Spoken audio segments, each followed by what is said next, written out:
পুরুলিয়া। যদি আমরা একটু ইতিহাসের পাতায় নজর দিই, তবে দেখব 1833 সালে জঙ্গলমহল জেলা ভেঙে তৈরি হয় একটি নতুন জেলার নাম হয় মানভূম। আর সেই মানভূম জেলার অন্তর্গত ছিল বর্তমান পশ্চিমবঙ্গের বাঁকুড়া, বর্ধমান, ঝাড়খণ্ডের ধানবাদ, সারাইকেলা, খারসাওয়ান ও ওড়িশার কিছু অংশ নিয়ে একটি সুবিশাল জায়গায় বিস্তৃত ছিল। পরবর্তী সময়ে 1956 সালে মানভূম জেলাটি বিভাজিত হয় পশ্চিমবঙ্গ ও বিহারের মধ্যে এবং 1 নভেম্বর 1956 সালে আবির্ভাব ঘটে বর্তমান সময়ের পুরুলিয়া জেলার। আজ সেখানকারই কিছু দর্শনীয় স্থান আমরা ঘুরে দেখব। সবাইকে নমস্কার জানিয়ে শুরু করছি ভিডিওটি। আর আশা করি সবাই ভালো আছেন, সুস্থ আছেন। আমি শুভ। এসে গেলাম পুরুলিয়া ভ্রমণের দ্বিতীয় পর্ব নিয়ে। গত পর্বে আমরা দেখেছিলাম আমরা কিভাবে পুরুলিয়া স্টেশনে এসে পৌঁছে সেখান থেকে পলাশবাড়ি রিসর্টে এসে পৌঁছেছিলাম। আর সেই পর্বটি যদি না দেখে থাকেন তবে আই বাটনে ভিডিওর লিংক দিয়ে দিলাম, সেখানে ক্লিক করে একবার দেখে নিতে পারেন। আর এই পর্বে আমরা দেখব পুরুলিয়াতে আমরা কোথায় সাইট সিন করেছিলাম। তাহলে এবার ভিডিওটি শুরু করা যাক। সেদিন 21শে মার্চ সুপ্রভাত হয়েছিল বিছানা থেকে ঘরের জানলা দিয়ে দূরের পাহাড়ের দৃশ্য দেখে। এবার ফ্রেশ হয়ে এসেছিলাম এখানকার সুইস টেন্ট এরিয়াটার দিকটায়। এখানে মোট 8টি এইরকম টেন্ট আছে, আর এই টেন্টগুলিতেই অ্যাটাচ বাথরুমের ব্যবস্থা করা আছে। আমরা আমাদের পুরুলিয়া ভ্রমণের শেষ দিনটা এই টেন্টেই কাটাবো, আর তখন এর ভেতরের অ্যারেঞ্জমেন্টসগুলো তুলে ধরবো। এই টেন্টগুলির সামনে বসেও পাহাড়ের দৃশ্য উপভোগ করতে পারবেন।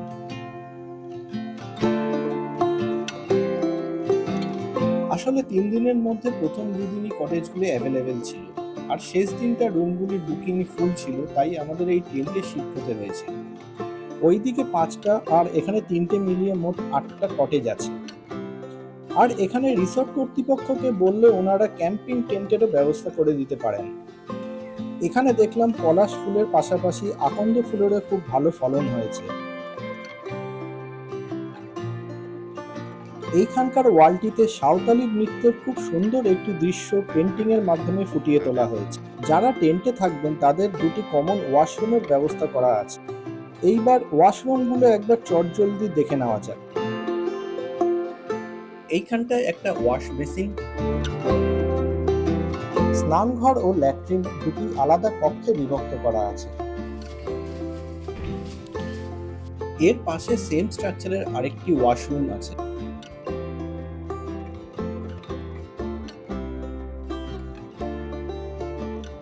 তবে 2টি স্নানঘরে শাওয়ার হেড থাকলেও বালতি মগ ছিল না। ক্যাম্পিং টেন্টে টুরিস্ট থাকলে রিসর্ট কর্তৃপক্ষ সব ব্যবস্থা করে রাখবেন।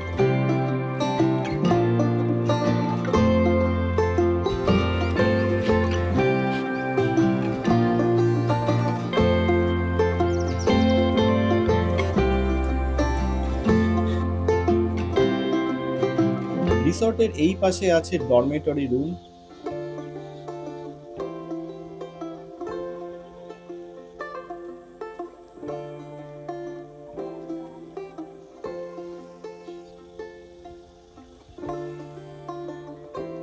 ডাইনিং রুম, আমরা যেই কটেজগুলিতে ছিলাম বা সুইস টেন্ট সেখান থেকে ডাইনিং রুমটি একটু দূরে অবস্থিত।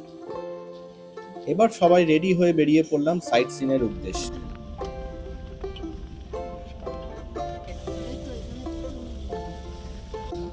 গত 2 দিন ধরে দক্ষিণবঙ্গে খুব ভালো বৃষ্টিপাত হয়েছিল, আর সেই কারণে পুরুলিয়া মার্চ মাসেও 20-21 তারিখে একটা শীত ভাব স্থিতিশীল ছিল। মোটামুটি মিনিট 40 একটি জার্নির পর আমরা আহারা মোড়ে এই মিষ্টির দোকান থেকে চা ও টুকটাক কিছু দিয়ে প্রাতরাশ সেরেছিলাম। এবার আমাদের প্রাতরাশ কমপ্লিট করে এগিয়ে চললাম আমাদের ডেস্টিনেশনের দিকে। আমাদের এই সাইট সিনের মূল উদ্দেশ্য ছিল অযোধ্যা পাহাড় সার্কিটের ল্যান্ডস্কেপ, ড্যাম, ফলস, সবুজে আবৃত পাহাড়ের দৃশ্য ও মুখোশ গ্রামকে ঘুরে দেখবার। কিছুক্ষণের ভিতরেই আমরা এসে পৌঁছলাম এখানকার খুব জনপ্রিয় একটি জায়গা, হেয়ারপিন ভিউ পয়েন্ট। কি অপূর্ব লাগছিল দূরের ল্যান্ডস্কেপ ও আঁকাবাঁকা পথের দৃশ্য দেখে।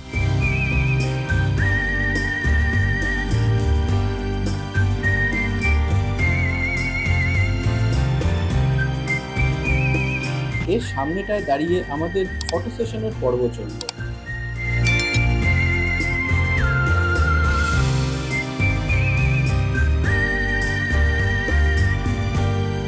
গাড়ি থেকে চারিপাশে প্রাকৃতিক শোভা ও সবুজ গাছগাছালি দেখে সত্যিই মন ভরে গেল।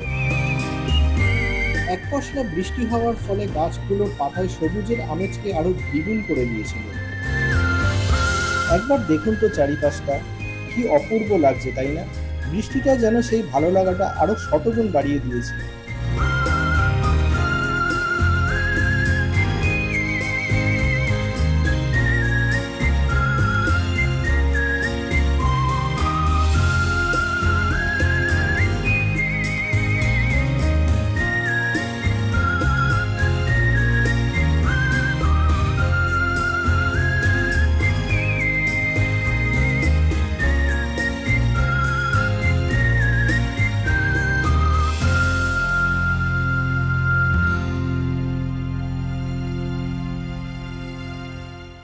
একটা অসাধারণ পথের প্রাকৃতিক দৃশ্য দেখে আমরা এসে পৌঁছলাম মার্বেল লেক ভিউ পয়েন্টে। গাড়ি পার্কিং এরিয়ার সামনে প্রথমেই দোকানগুলি নজরে পড়ল। স্থানীয় মানুষেরা বিভিন্ন জিনিসের সম্ভার নিয়ে বসেছেন এই দোকানগুলিতে। তবে জিনিসপত্রের দাম একটু বেশিই মনে হলো। এই প্রত্যন্ত জায়গায় দাম বেশি নেওয়াটাই স্বাভাবিক। পুরুলিয়ায় এসে স্মারক হিসাবে কিছু কেনা যেতেই পারে এখান থেকে। গাড়ি পার্কিং এরিয়া থেকে কিছুটা হেঁটে মার্বেল লেকের দেখা পেলাম।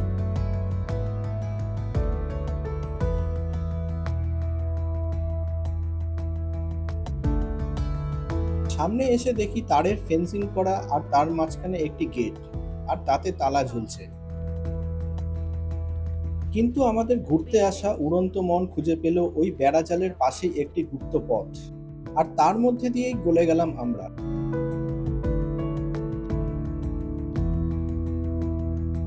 অপূর্ব সুন্দর। আর সুযোগ খুঁজে নিলাম লেকটিকে সামনের থেকে দেখার। চারিপাশে মার্বেল পাথরের পাহাড়ে পরিবেষ্টিত জায়গার মাঝখানে তৈরি হয়েছে এই শান্ত জলাশয়টি, যার নাম দেওয়া হয়েছে মার্বেল লেক।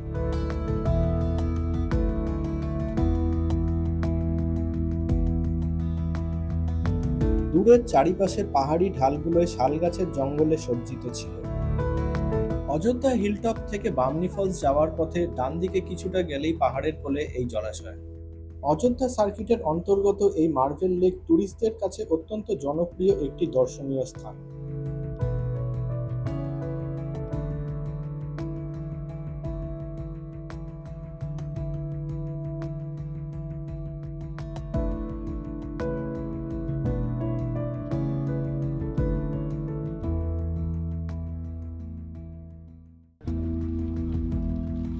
এবার মার্বেল লেক দেখে আমরা এসেছিলাম বামনি ফলসের এখানে।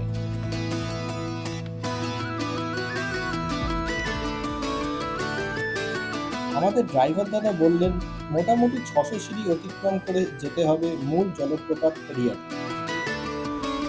এক্ষেত্রে বলে রাখা ভালো, বয়স্ক মানুষ যাদের হাঁটুর সমস্যা আছে তাদের জন্য এই সাইটটি একেবারেই রেকমেন্ডেড নয়। আর তাই মায়েরাও থেকে গিয়েছিল গাড়ি পার্কিং এরিয়ার কাছে। আর আমি প্রিয়া গিয়েছিলাম ফলসটা দেখব বলে। মূল ঝর্ণাটায় আমরা যেখানে যাচ্ছি সেখানে পৌঁছতে পাথুরে সিঁড়ি ডিঙিয়ে যাওয়ার সময় ট্রেকিং করার মতন একটা অভিজ্ঞতা দিয়েছে। আর সিঁড়ি দিয়ে নামার সময় প্রকৃতির অপরূপ সুন্দর দৃশ্য দেখতে পেয়েছিলাম। আমাদের এই যাত্রাপথের মাঝখানে মূল ঝর্ণার ছোট এই অংশটি চোখে পড়ল, আর এতটা পর্যন্তই বাঁধানো সিঁড়ি পেয়েছিলাম। এরপর থেকে বাকি পথটা ধাপে ধাপে পাথর দিয়ে তৈরি করা, এবং মূলত এখান থেকেই মোটামুটি মিনিট 10 থেকে 15-র মতন ট্রেকিং করে যেতে হয়েছিল ঝর্ণা পর্যন্ত। এই হলো পুরুলিয়ার আরেকটি আকর্ষণীয় দর্শনীয় টুরিস্ট স্পট, বামনি ফলস।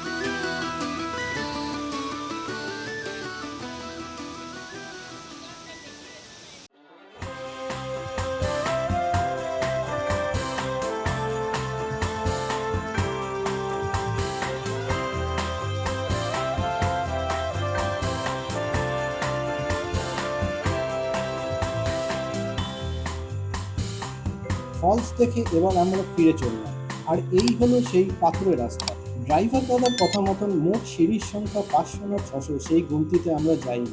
আর ওই পাথরের রাস্তার কাউন্ট করাও কার্যত অসম্ভব বলেই মনে হয়। কাজেই ওই সব কাউন্টিং মাথায় না রেখে একবার ঘুরেই দেখে আসতে পারেন সুন্দর বামনি ফলসকে। এইখানেই দেখলাম স্থানীয় এই মানুষটি একটি খুব সুন্দর একটি স্থানীয় সঙ্গীতের সুর তুলেছেন তার এই যন্ত্রের মাধ্যমে।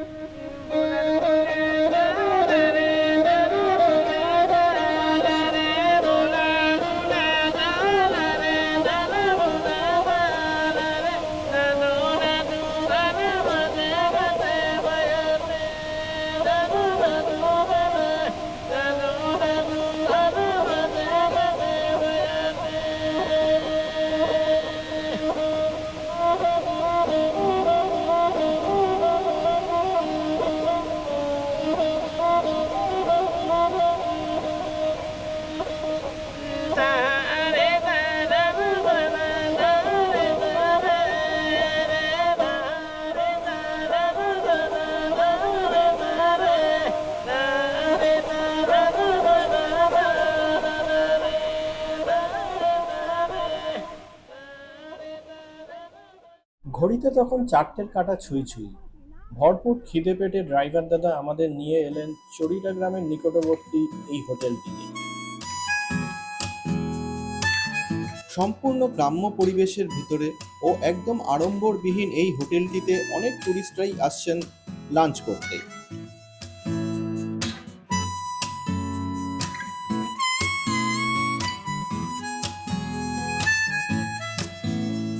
এখানকার মূল আকর্ষণ খুঁজে পেলাম হোটেলটির একদম ব্যাক সাইডে একদিক খোলা এই জায়গাটা। ভিতরটায় একটু আলোর অভাব বোধ করায় আমরা এই জায়গাটাতেই টেবিল নিয়েছিলাম।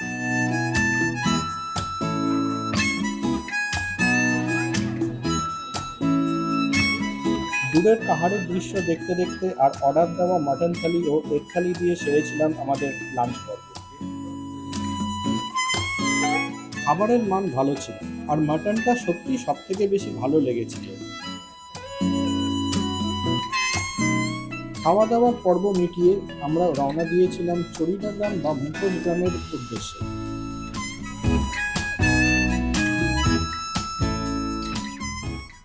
দুপাশের মুখোশের দোকান দেখে আর বুঝতে বাকি রইল না যে আমরা পৌঁছে গেছি মুখোশ গ্রামে। হোটেল থেকে মাত্র 1 কিলোমিটার দূরত্ব অতিক্রম করেই আমরা এসে পৌঁছলাম এই গ্রামটিতে।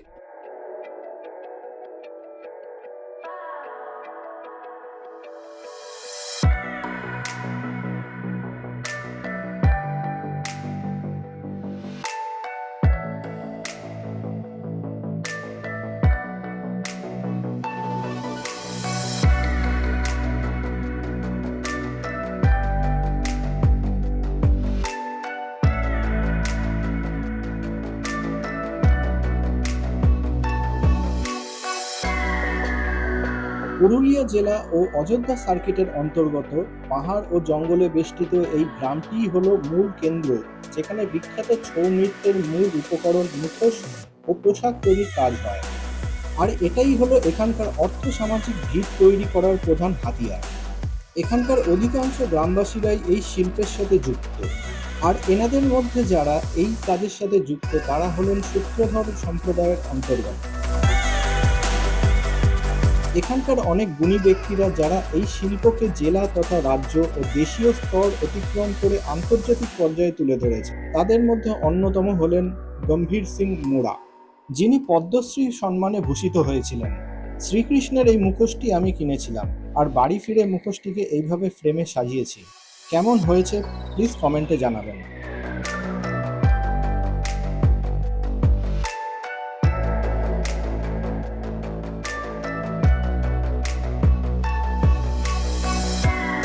বেশ কিছুটা সময় মুখোশ গ্রামে ঘুরে ফিরে আমরা এগিয়ে চললাম আমাদের নেক্সট ডেস্টিনেশন লহরিয়া শিব মন্দিরের উদ্দেশ্যে। আর এই যাত্রাপথের অপরূপ প্রাকৃতিক সৌন্দর্য যেন বেড়ানোর আনন্দকে আরও বাড়িয়ে দিয়েছিল। এখানকার প্রতিটি কর্নার প্রকৃতি যেন অপার সৌন্দর্যের ডালি নিয়ে আমাদের সামনে ধরা দিল। যতই ভিডিও তুলছি তাই যেন কম মনে হচ্ছে।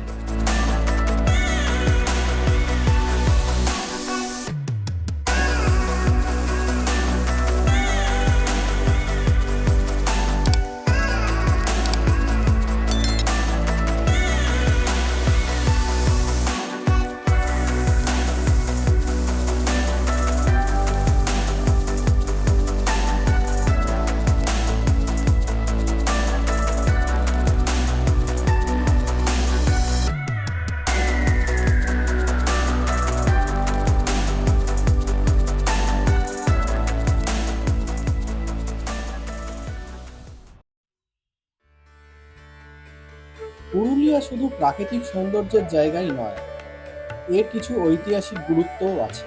আর লহরিয়া শিব মন্দির হলো তারই এক নিদর্শন। প্রায় ২০০ বছরের প্রাচীন একটি মন্দির। এখানকার নিরিবিলি পরিবেশ সত্যি আমাদের দুরন্ত মনকে নিমিষেই শান্ত করে দিয়েছিল। বিভিন্ন সময় মানুষেরা এখানে মানত করে গিয়েছে। তারই নিদর্শন হলো বটগাছটিতে লাল কাপড়ে ঝোলানো নারকেলগুলি। শ্রাবণ মাসে ও শিবরাত্রির সময় ভক্ত সমুদয় বহু দূর থেকে এখানে আসেন এবং দীর্ঘ লাইনে দাঁড়িয়ে অপেক্ষা করেন ভোলে বাবার দর্শন পাওয়ার জন্য।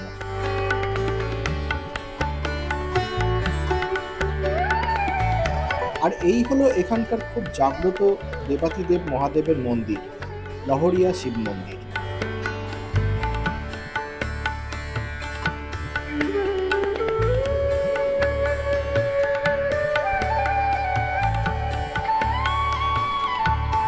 এই মন্দির চত্বরের ভিতরেই এখানে আছে শ্রী রামচন্দ্রের একটি মন্দির।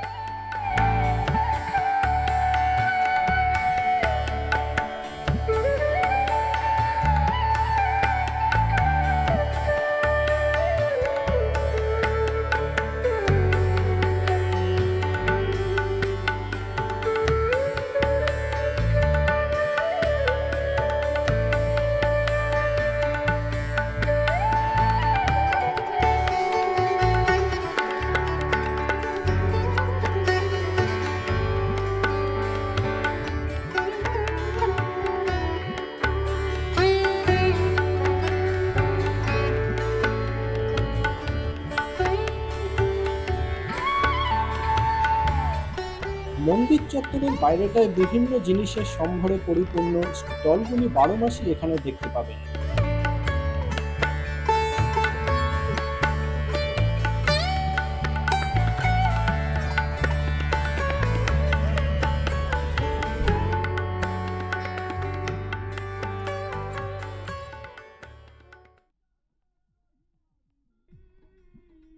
লহরিয়া শিব মন্দির দর্শন করে আমরা এগিয়ে চললাম আপার ড্যাম ও লোয়ার ড্যামের উদ্দেশ্যে।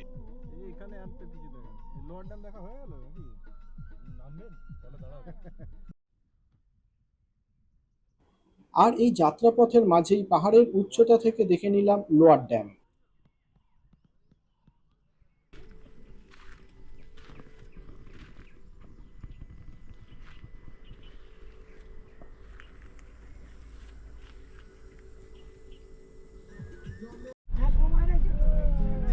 আর কিছুটা এগিয়েই আমরা চলে এলাম আপার ড্যামের ভিউ পয়েন্টে।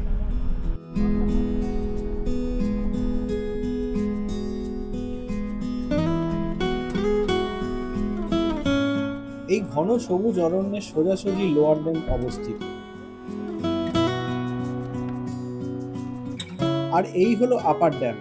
এটি হলো একটি পাম্প হাইড্রো প্রজেক্ট, যেখানে দুটি ড্যাম নির্মাণ করা হয়, একটি উঁচুতে আরেকটি নিচু জায়গায়। বিদ্যুতের উচ্চ চাহিদা মেটাতে আপার ড্যাম থেকে জল ছেড়ে টারবাইন ঘুরিয়ে বিদ্যুৎ উৎপন্ন করা হয়, আর সেই জল এসে পড়ে লোয়ার ড্যামে। চাহিদা পূর্ণ হলে আবার জলকে পাম্পিং এর সাহায্যে লোয়ার ড্যাম থেকে আপার ড্যামে তোলা হয়। চাহিদা অনুযায়ী আবার এই সাইকেলটি পূর্ণ করা হয়।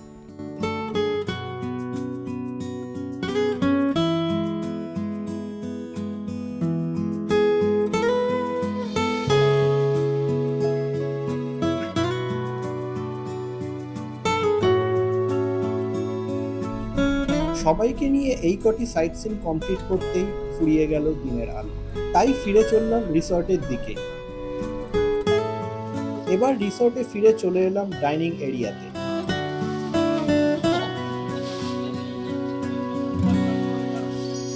এখানে কোনো গেস্টের রিকোয়েস্টে বনফায়ারের ব্যবস্থা করা হয়েছে।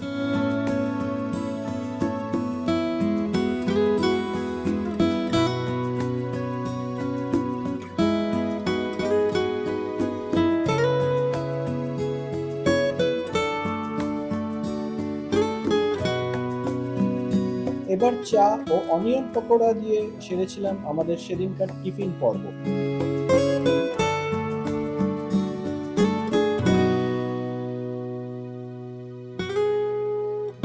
রাত 9:30টায় রুটি ও চিকেন দিয়ে ডিনার কমপ্লিট করে আমাদের দিনটা সমাপ্ত হয়েছিল।